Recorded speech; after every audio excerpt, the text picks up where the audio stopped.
Highway का haunted auto. यह कहानी एक सुनसान हाईवे, एक रहस्यमयी ऑटो और कुछ अनसुलझे रहस्यों पर आधारित है। प्रस्तावना: छत्तीसगढ़ और महाराष्ट्र की सीमा के पास एक पुराना हाईवे है, NH 352।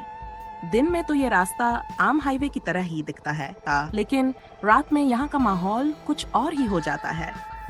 यहाँ के स्थानीय लोग कहते हैं कि इस हाईवे पर एक भूतिया ऑटो चलता है जो रात के समय दिखता है, लेकिन उसमें बैठने वाला कभी लौटकर नहीं आता।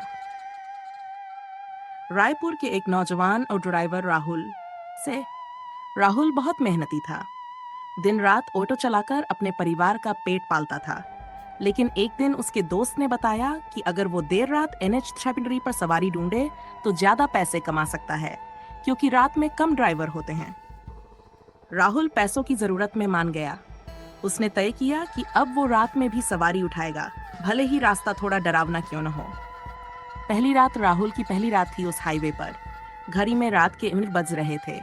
चारों तरफ सन्नाटा था। पेड़ हिल रहे थे और दूर से एक उल्लू की आवाज आ रही थी। तभी एक सुनसान मोड़ पर उसे एक और ऑटो खड़ा दिखा। ऑटो बिल्कुल नया था, हरा रंग, सफेद धारियां और नंबर प्लेट पर मिट्टी लगी थी। ऑटो में एक बूढ़ा आदमी बैठा था। राहुल ने पास जाकर पूछा, बाबा आपको कहाँ जाना है? बस थोड़ा आगे, रामपुर मोड़ तक छोड़ दो, किराया दूंगा। राहुल ने उसे बिठा लिया और चल पड़ा। लेकिन जैसे ही ऑटो उस मोड़ से गुजरा, बूढ़ा अचानक गायब हो गया। सीट खाली थी। राहुल के रोंगटे खड़े हो गए। ऑटो रुक गया। उसने पीछे देखा, कुछ नहीं था। उसे चक्कर सा आने लगा। किसी तरह वह वापस रायपुर लौटा, लेकिन अगले दिन उसने यह बात किसी को नहीं बताई। राहुल को पैसे की तंगी थी, इसलिए अगली रात फिर निकल पड़ा। इस बार उसने खुद से कहा, शायद सपना देखा होगा। रात के 12 बजे वही मोड़ फिर सामने आया, लेकिन इस बार एक लड़की खड़ी थी। लाल साड़ी, लंबे बाल, चेहरा साफ नहीं दिख रहा था। लड़की ने इशारा किया। राहुल ने ऑटो रोका। बैठिए मैडम, कहाँ जाना है? राहुल ने पूछा। लड़की चुप रही, चुपचाप पीछे बैठ गई। राहुल चलता गया। कुछ मिनट बाद जब उसने आईने में देखा तो लड़की गायब थी, लेकिन उसकी सीट पर खून के निशान थे। राहुल चीख पड़ा। उसने ऑटो रोक दिया और भागकर एक ढाबे तक पहुंचा। राहुल ने ढाबे वालों को पूरी बात बताई। एक बूढ़े मालिक ने उसे अंदर बुलाकर बिठाया और बोला, बेटा तू पहली बार नहीं है जो इस हाईवे पर ऐसे हादसे से गुजरा है। फिर उसने कहानी सुनाई।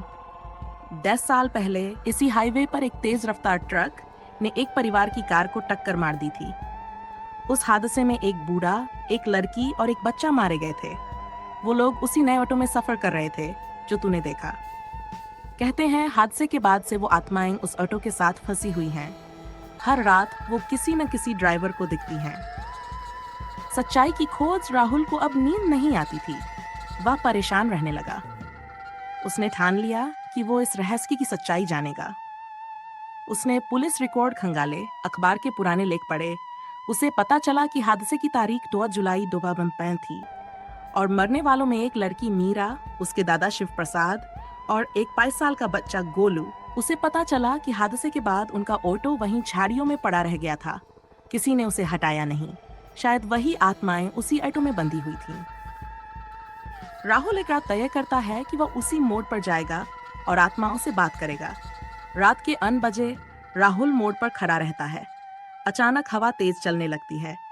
वही ऑटो सामने प्रकट होता है। राहुल कांपता है, लेकिन डटकर खड़ा रहता है। ऑटो से मीरा उतरती है। इस बार उसका चेहरा साफ दिखता है, उदास लेकिन डरावना नहीं। मीरा कहती है, तुम क्यों बार बार यहाँ आते हो? राहुल बोला, तुम्हें मुक्ति दिलाने आया हूँ। तुम अब भी इस ऑटो में बंद ही, क्या मैं मदद कर सकता हूँ?